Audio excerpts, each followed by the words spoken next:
Alright, what's going on, Forgotten Nation? I'm your host, FG, and welcome back to some more Super Monkey Ball Deluxe.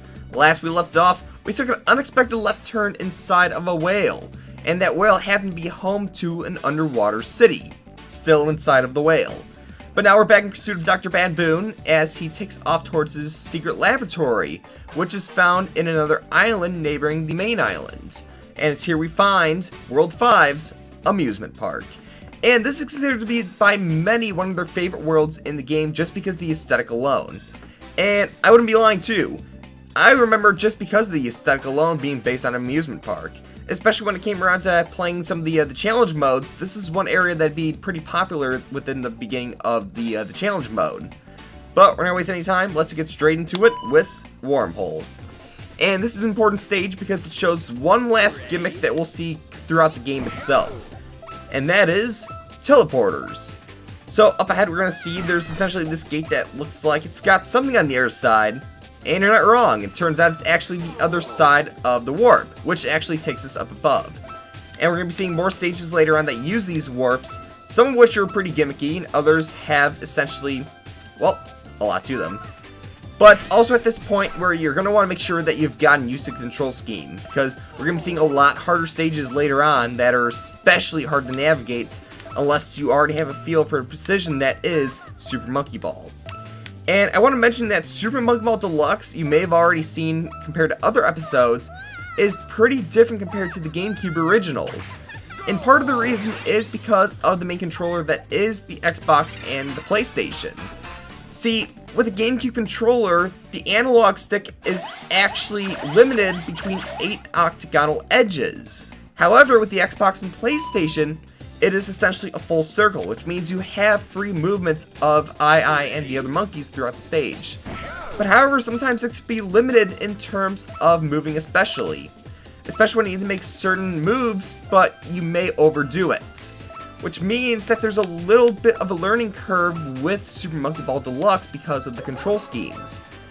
And I really do think that the GameCube version in terms of controls is a lot easier. The stages? Oh, heck no, they're still hard as heck.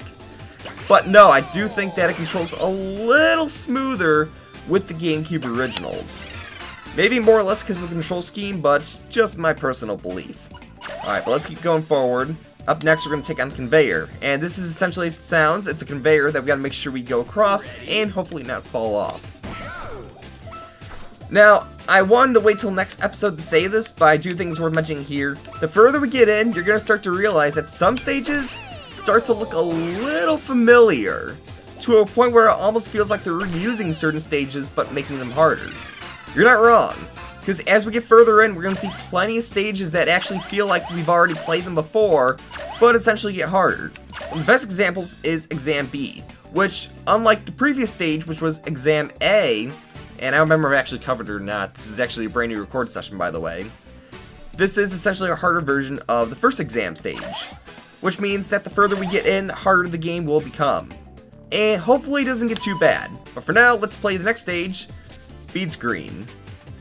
Alright, so for this one, we just gotta make sure we push a switch and hopefully pause it or slow it down fast enough that we're able to get across. And it looks like we're gonna go for the pause. Nope, too soon. And, oh, I wanted it there. Okay, wait for it. And go!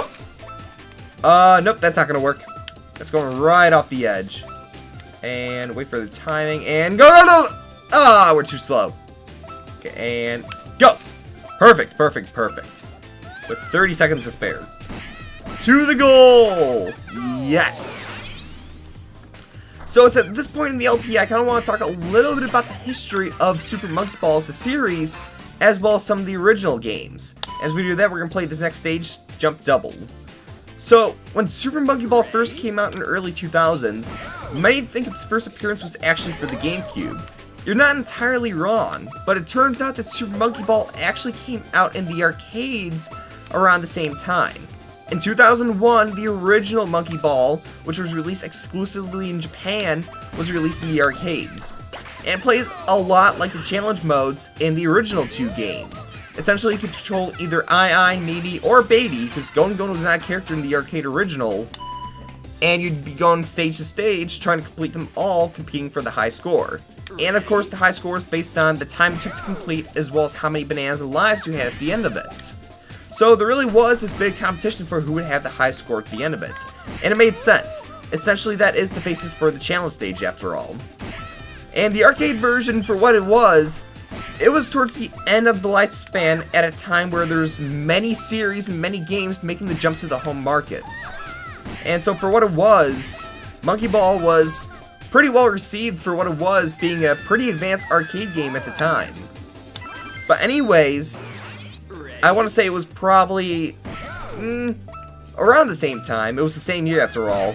There was actually plans beforehand for the original Super Monkey Ball to come out for the N64. But that never came to fruition. Fruition? I guess that's the word you'd use. And instead was released for the GameCube as a launch title for the system, making the original Super Monkey Ball we all know today. At least here in America, of course. And so that Super Monkey Ball was essentially the driving force for how the rest of the series would play out. And for what it was, many games played just like it, including Super Monkey Ball 2. And a lot of people recognize Super Monkey Ball 2 for a lot of reasons, really. Part of it was because of some of its additions, such as some enhanced party games, the story mode, especially the story mode, that's what I remember the most from the game itself. But even just some of the more of the levels itself as well. Because I would say that Monkey Ball 2 has a lot more original levels going for itself as opposed to the original Monkey Ball. And you may recognize it here as we're playing the Deluxe version. You could probably already tell what stages belong to the sequel and which ones belong to the original, mostly because of the way they're both presented, as well as the gimmicks alone. But we're not going to be able to do this stage, it's just a little too hard for me, so let's go to the next stage. We're going to go... Let's go this one, Antline. This one we just got to do a full circle around. And so for what it was, I really do think that Monkey Ball 2 was the better version in the original series. Super Monkey Ball and its sequel were both developed by SEGA, and it was, the short name is AV, but I don't remember what it stands for. See if I got my notes here. Okay, it was called Amusement Vision. Those were essentially the original creators of Super Monkey Ball. And they're best known, of course, for the first two games in the series. Super Monkey Ball and Super Monkey Ball 2. And I want to say they also developed the arcade version? Probably. However, those were the only two games in the series they really ever did. Because after Super Monkey Ball 2, SEGA would take over and publish the rest of the games. Not just from a developing standpoint, because there's one exception we'll be talking about in a second here, but essentially many of the later games going on. So if you ever wonder why some of the later games don't really seem like they have that certain feel as opposed to the original two games, that's why. It's because the original developers are gone. I don't know whatever happened to AV, if they're still around, or if... I don't know. But they're definitely not around anymore for the Super Monkey Ball series. Okay, here's one of my favorite stages in the world. We have to chase the goal, and of course the further ones are going to go much faster. But we're going to go for the first one, because this isn't challenge mode. Oh, no, my screen blacked out. No. Ah, come on, recording software.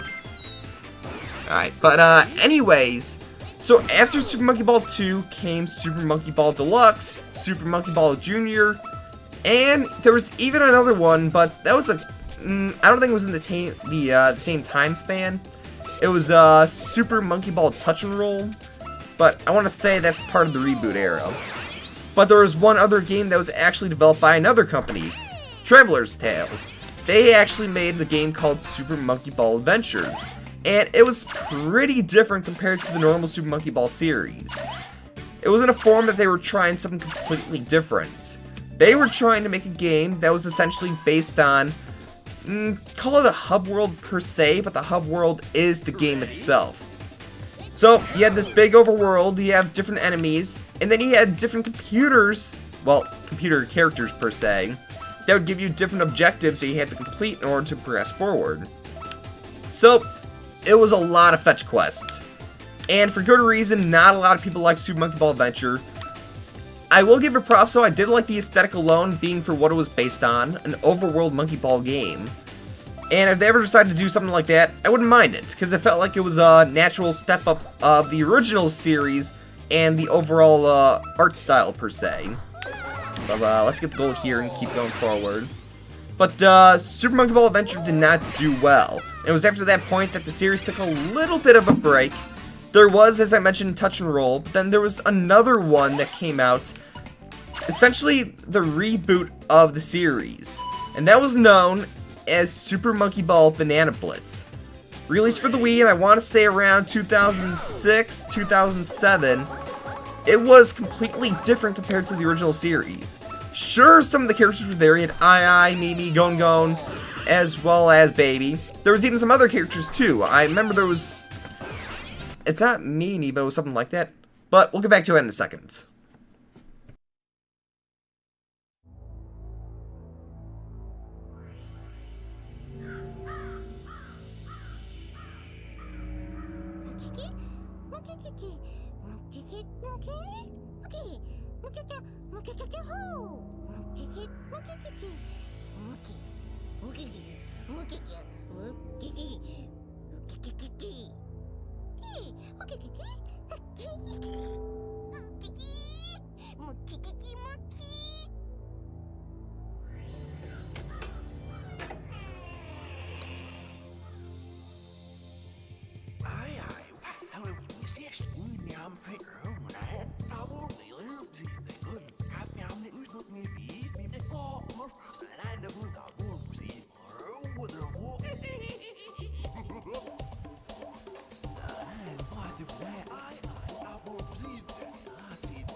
If you think that's as strange as the game gets, it only gets stranger.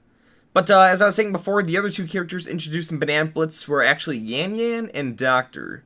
And I think we should save for the next time to talk a little more about the modern series that is the Super Monkey Ball reboots. Everything after Monkey Ball Banana Blitz per se. So, we'll save it for next time. But this has been another episode of Super Monkey Ball Deluxe. So if you guys liked this episode, be sure to leave a like and comment below. And as always, I'll see you in the next video.